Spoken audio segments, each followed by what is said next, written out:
Hello guys, आज हम देखेंगे गटरमन Koch reaction.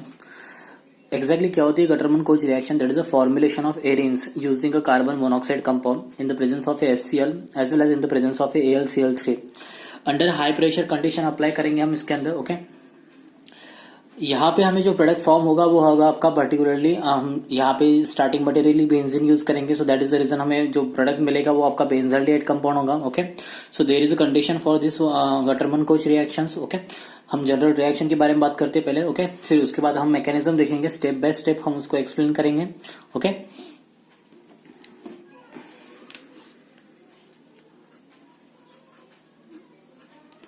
This is the particularly benzene compound. Benzene use करना है आपको यहाँ पे। बेंजीन की रिएक्शन कर देंगे हम कार्बन मोनोऑक्साइड के साथ। ओके,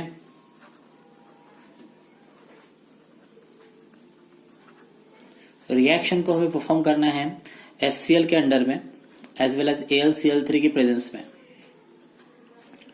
हाई प्रेशर कंडीशन होंगी हमारी। ओके, जो मिलने वाला मॉलिक्यूल मिलेगा हमें पर्टिकुलरली एल्यूमिनियम क्लोराइड यूज करते टाइम हम एक Cu2Cl2 मॉलिक्यूल का भी यूज करेंगे, that is cuprous chloride as a catalyst बोल के ये रोल निभाएगा यहाँ पे आपका। ओके, सो क्यूप्रस क्लोराइड के भी प्रेजेंस में हमें ये रिएक्शन करनी है। दोनों भी रिएक्शन आपकी पर्टिकुलर दोनों भी कंपाउंड आपके एक दूसरे के साथ रिएक्ट होकर particularly. Okay, and then it is a formation of a particular benzaldehyde compound.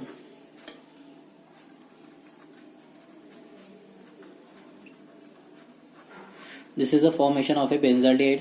अब हम बात करते हैं मैकेनिज्म की, that is a very important. Okay, mechanism काफी इंपॉर्टेंट है इस रिएक्शन का। इस रिएक्शन का मैकेनिज्म आपको JEE नीट में भी आता है। ओके, एज वेल एज आपको बोर्ड एग्जाम्स में भी ये क्वेश्चन गटरमन कोच रिएक्शन का मैकेनिज्म है। It is a very simple mechanism. बस आप देखिए कि एग्जैक्टली करना क्या है हमें।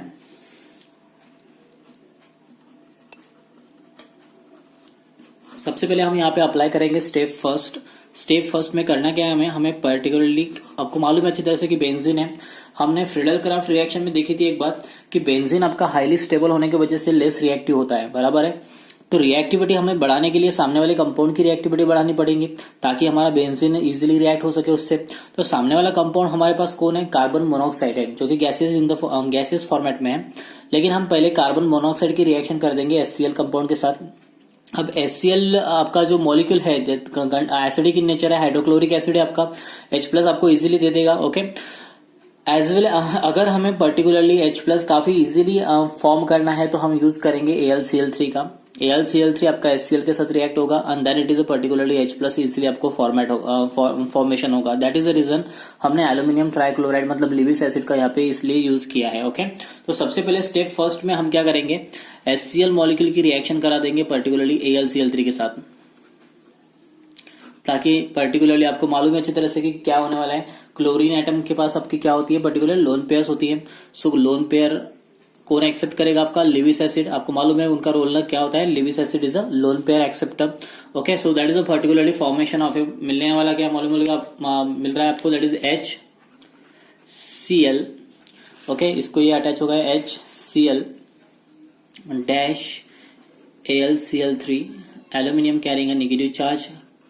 आपके क्लोरीन के ऊपर आ जाएगा पॉजिटिव चार्ज। आपको मालूम है मॉलिक्यूल स्टेबल नहीं है, आपका क्लोरीन इजीली रिएक्शन से क्या हो जाएगा? बाहर निकल जाएगा। कौन सा क्या कर रहा है आपका? वो इलेक्ट्रॉन लेके जा रहा है बाहर। So that is the reason particularly electron अगर लेके जा रहा है तो आपका क्या गिर रहा है बाहर? H+ कंपाउंड इजीली आपका फॉर्मेशन होगा, जो कि हमें स्ट्रॉन्ग इलेक्ट्रोफाइल जनरेट हो गया। अब हमारा ये स्ट्रॉन्ग इलेक्ट्रोफाइल आपके कार्बन मोनोऑक्साइड के साथ इजीली रिएक्ट होगा। ओके, सो इसलिए पहले हम उसको कार्बन मोनोऑक्साइड के साथ रिएक्ट करेंगे। स्टेप सेकंड यूज करेंगे हम। देखिए एग्जैक्टली स्टेप सेकंड में क्या करना है आपको। स्टेप सेकंड के अंदर हम यूज करेंगे carbon monoxide, that is C∼O। Oxygen के ऊपर होता है पॉजिटिव चार्ज, कार्बन के ऊपर होता है नेगेटिव चार्ज। आपको मालूम है अच्छी तरह से। H+ के साथ रिएक्शन करेंगे। H+ में क्या होने वाला है पर्टिकुलरली आपका? That is a particularly negative charge attack on the H+। Okay, so क्या फॉर्म हो रहा है आपको? That is molecule HC∼O with containing a positive charge. Okay, इसको बोलेंगे हम एसिलिनियम आयन। ओके, ये एसिलियम आयन फॉर्म हुआ में ये हाईली आपका मॉलिक्यूल हाईली रिएक्टिव मॉलिक्यूल है। एसिलियम आयन आपका क्योंकि स्टेबल नहीं है, कौन सी क्यों स्टेबल नहीं है, क्योंकि ऑक्सीजन के ऊपर पॉजिटिव चार्ज है and that is the reason. अगर आपका पॉजिटिव चार्ज उसके ऊपर है तो इसका मतलब है कि आपकी ऑक्सीजन की लोन पेयर उसके पास एक ही बची है, तो इसका मतलब ये कि आपका मॉलिक्यूल कैसा है, आपका अनस्टेबल है ना। अनस्टेबल है तो हमारे लिए हाईली रिएक्टिव है। बस हमें एक्चुअली वही मॉलिक्यूल फॉर्म करना था, that is the intermediate of the reaction. याद रखना गटरमन कोच रिएक्शन का इंटरमीडिएट क्या होता है आपका, पर्टिकुलरली एसिलियम आयन होता है। ओके, तो स्टेप थर्ड हम यूज करेंगे। अब हम स्टेप थर्ड में क्या करेंगे, हमारे बेंजीन मॉलिक्यूल को रिएक्ट करा देंगे एसिलियम आयन के साथ, that is a benzene molecule. देखो most of the Friedel-Crafts reaction में जैसे हमने बेंजीन का अटैक किया था बिल्कुल वैसे ही करना है, जैसे हमने वहां पे स्टेप अप्लाई की थी बस वैसे ही स्टेप यहाँ पे भी अप्लाई करनी है हमें। हम एसिलियम आयन को ले लेंगे, that is HC triple bond O with containing a positive charge. Okay, क्या होने वाला है आपका, बेंजीन अटैक करेगा आपका किसके ऊपर अटैक करने वाला है, कार्बन के ऊपर। Why it is attack on the carbon, क्योंकि आपको मालूम है ऑक्सीजन को स्टेबिलिटी करना जरूरी है आपकी। अगर हम ऑक्सीजन को स्टेबल नहीं करते तो आपकी रिएक्शन परफॉर्म नहीं होगी easily. Okay, so that is the reason हमने क्या किया, पॉजिटिव चार्ज ऑक्सीजन के ऊपर था, हमने इलेक्ट्रॉन कंप्लीटली ट्रांसफर कर दिए towards the oxygen atom. That is the reason particularly oxygen का ये जो पॉजिटिव चार्ज है हमारा ये इजीली स्टेबल हो गया, इलेक्ट्रॉन ट्रांसफर हो गए उसकी तरफ। ओके, सो क्या फॉर्म हो रहा है आपको मिल रहा है बेंजीन, मतलब आपका फॉर्मेट था बेंजीन का। ओके, आपने जैसे ही अटैक किया आपने C डबल बॉन्ड O के ऊपर, मतलब C कार्बन के ऊपर अटैक किया, कार्बन के पास डबल बॉन्ड O बचा है, there is one hydrogen atom. लेकिन आपने बेंजीन से अटैक किया था तो इस कार्बन से अटैक किया था, बराबर है। अब इस कार्बन को अटैच हो गया एल्डिहाइड, लेकिन अब what about this carbon atom, तो ये कौन सा चार्ज कैरी कर रहा है आपका, आपको अच्छी तरह से मालूम है, उसके ऊपर आ जाएगा आपका पॉजिटिव चार्ज। ओके, और हमें ये पॉजिटिव चार्ज स्टेबल करना बहुत जरूरी है, तो स्टेबिलिटी करनी है हमको बेंजीन की। सो हम स्टेप 4 लिख देंगे, हम एक्स्ट्रा स्टेप कर देंगे यहाँ पे ताकि आपको इजीली समझ में आ जाए। ओके, स्टेप 4 के अंदर हमें क्या करना है, पर्टिकुलरली बेंजीन को लेना है जहां पे आपका फॉर्म हुआ है, पॉजिटिव चार्ज है उसके ऊपर, अभी बेंजीन फॉर्म नहीं हुआ, that is C double bond H।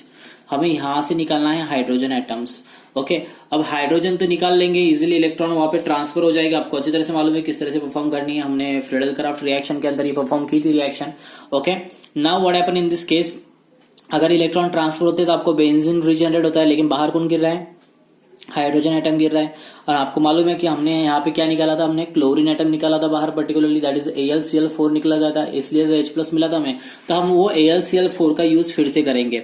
Okay, that is a chlorine atom AlCl3, मतलब AlCl4 मॉलिक्यूल। क्लोरीन क्या कर लेगा आपका, क्लोरीन आपका मॉलिक्यूल इजीली हाइड्रोजन को ले लेगा, HCl आपका फिर से रीजनरेट हो जाएगा। आपको मालूम है एसिड कंपाउंड जब भी हम यूज करते हैं वो मॉलिक्यूल आपके रीजनरेट हो जाते हैं, because it is act like a catalyst. Okay, so that is the reason आपका हाइड्रोजन क्लोराइड रिएक्शन से बाहर गिर गया। हमें क्या मिला है, हमें पर्टिकुलरली बेंजीन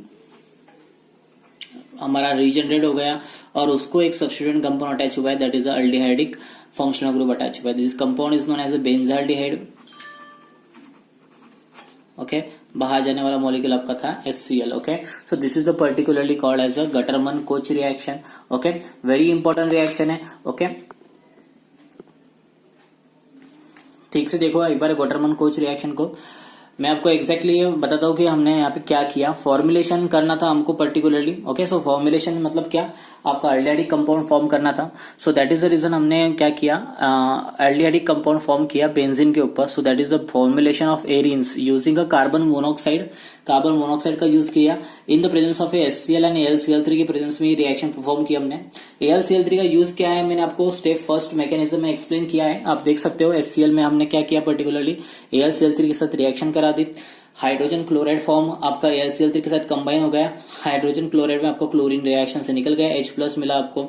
H+ आपका कार्बन मोनोऑक्साइड के साथ रिएक्ट कर देंगे हम। Okay, this is the carbon monoxide.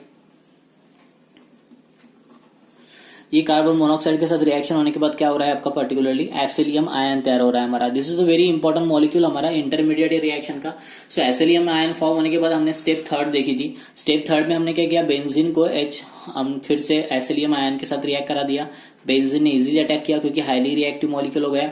सो इस तरह का मॉलिक्यूल फॉर्म हुआ है, हमने स्टेबिलिटी कर दी, बेंजीन हमने रीजनरेट किया और हमें क्या मिल गया, पर्टिकुलरली बेंजाल्डेहाइड कंपाउंड मिल गया। HCl हमारा रिएक्शन से बाहर चला गया और AlCl3 भी बाहर चला गया। It is act like a catalyst compound. Okay, this is called as a Gattermann Koch reactions. Okay, this is a Gattermann Koch reaction, very important reaction है। इसके ऊपर काफी क्वेश्चन आए हुए अभी तक बोर्ड एग्जाम में, इसका मैकेनिज्म काफी टाइम पूछा गया है। So that is the reason particularly इसकी प्रैक्टिस करो अच्छे से।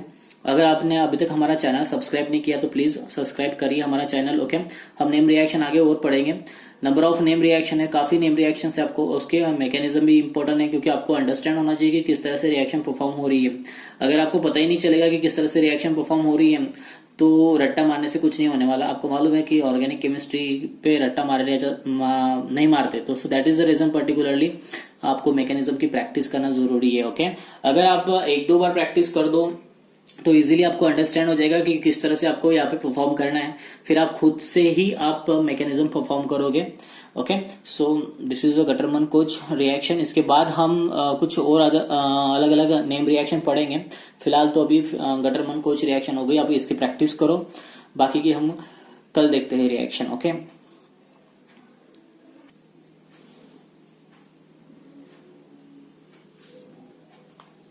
हेलो गाइस, हम बात करते हैं विलियमसन ईथर सिंथेसिस के बारे में। विलियमसन ईथर सिंथेसिस भी काफी इंपॉर्टेंट रिएक्शन है आपको। ओके, ये रिएक्शन आपको बोर्ड एग्जाम में भी काफी टाइम पूछी गई है, एज वेल एज नीट और जेईई के ऊपर भी काफी घुमा फिरा के इसके ऊपर क्वेश्चन पूछ जाते हैं। ओके, तो काफी इजी है विलियमसन ईथर सिंथेसिस। हमने ऑलरेडी ये रिएक्शन परफॉर्म की थी, आपको याद आ रहा होगा, हमने हैलोजन डेरिवेटिव्स ऑफ अल्केन पढ़ा था। हैलोजन डेरिवेटिव्स ऑफ अल्केन में हमने ये देखा था। ओके, तो अब यहाँ पे हम बात करेंगे विलियमसन ईथर सिंथेसिस के बारे में। ओके, सो हम पहले जनरल रिएक्शन लिखा लेते हैं, उसके बाद में देखते हैं।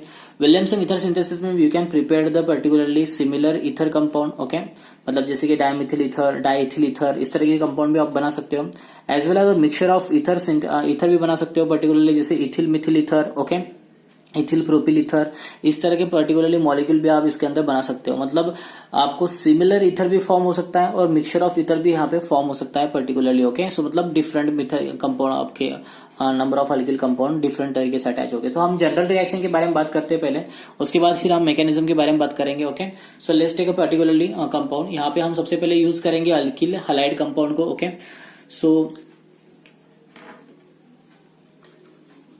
अल्किल हैलाइड लेते हैं हम। अल्किल हैलाइड की रिएक्शन करा देनी है हमको अल्कोहल कंपाउंड के साथ। ओके, तो अल्कोहल के साथ रिएक्शन करने से पहले हम अल्कोहल को ट्रीट करेंगे बेस के साथ। तो बेस क्या कर लेगा, आपका अल्कोहल में से एसिडिक प्रोटॉन निकाल लेगा। सो क्या फॉर्म होगा, आपको मिलेगा particularly sodium alkoxide compound. Okay, this is very important, sodium alkoxide use किया हमने। एक इधर हमने यूज किया अल्किल हैलाइड कंपाउंड। आप दोनों भी अल्किल कंपाउंड सिमिलर ले सकते हो, आप चाहो तो इसको डिफरेंट भी ले सकते हो, जैसे कि पर्टिकुलरली है यहाँ पे आपको मालूम है कि sodium is a metal always carrying a positive charge और ऑक्सीजन के ऊपर आएगा फिर आपका नेगेटिव चार्ज। हम मैकेनिज्म में देखेंगे वो बात को, लेकिन फिलहाल तो अभी यहाँ पे देख लो आप, सोडियम अल्कोक्साइड के रिएक्शन इसके साथ हो जाएगी तो क्या मिलेगा हमको मिलेगा compound particularly that is R, that is called ether molecule. Okay, molecule आपका जो बाहर गिरेगा वो होगा आपका सोडियम हैलाइड। ओके, इस तरह से आपकी ये जनरल रिएक्शन परफॉर्म हो गए। बात करते हैं अब मैकेनिज्म के बारे में। काफी इजी मैकेनिज्म है आपका, इसके पहले भी आपने काफी टाइम ये मैकेनिज्म परफॉर्म किया होगा। करना क्या है हमें यहाँ पे पर्टिकुलरली अल्किल हैलाइड की रिएक्शन करा देनी है सोडियम अल्कोक्साइड के साथ। अगर आप ठीक से देखो तो रिएक्शन कौन सी हो रही है हमारी रिएक्शन यहाँ पे सब्स्टिट्यूशन होगी। ओके, और न्यूक्लियोफाइल अटैक करेगा तो इसलिए that is the reason particularly nucleophilic substitution reaction बोलेंगे हम इसको। ओके, करना क्या है हमको अल्किल हैलाइड, हम इसको भी स्टेप बाय स्टेप ही लेके।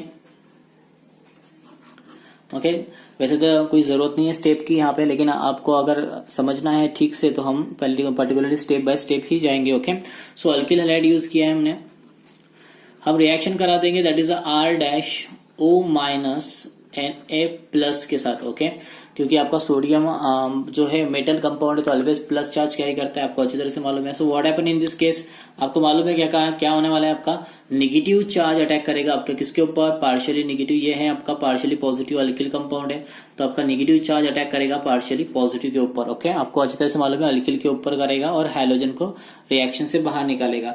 सो that is the reason particularly क्या फॉर्म हो रहा है आपको, that is R dash molecule मिला है। ओके, सो अब स्टेप सेकंड में क्या है आपका, सोडियम प्लस है। मैंने आपको ये स्टेप जानबूझ के दिए आपको समझने के लिए। ओके, सो Na प्लस है, हमारा बाहर कौन गया है, हमारा X माइनस बाहर गया, तो आपका X माइनस और Na प्लस दोनों की रिएक्शन होके आपका क्या करा जाएगा, NaX molecule. Okay, so ether और हमारा सोडियम हैलाइड रिएक्शन से बाहर चला गया। Okay, so this is the particularly Williamson ether synthesis. काफी इजी रिएक्शन है ये। ओके, काफी टाइम पूछी गई है, so that is the reason it is a very important reaction. Okay, आप इसको ठीक से पढ़ लो। विलियमसन ईथर सिंथेसिस, हम एग्जाम्पल ले सकते हैं विलियमसन ईथर सिंथेसिस के पर्टिकुलरली रिएक्शन में। बात करते हैं हम मिक्सचर ईथर कंपाउंड की। मिक्स ईथर कंपाउंड लेंगे हम, टू डिफरेंट अल्कोक्सी कंपाउंड लेंगे, एक सोडियम अल्कोक्साइड लेंगे और एक अल्किल हैलाइड लेंगे हम। जैसे कि मैं अगर बात करूं एग्जांपल की, तो मैं मिथिल क्लोराइड लेता हूं। ओके, और रिएक्शन करा देता हूं particularly C2H5O sodium, that is called sodium ethoxide. आप इसको क्या बोलोगे, सोडियम इथॉक्साइड। ये हमारा कौन सा है, मिथिल क्लोराइड है।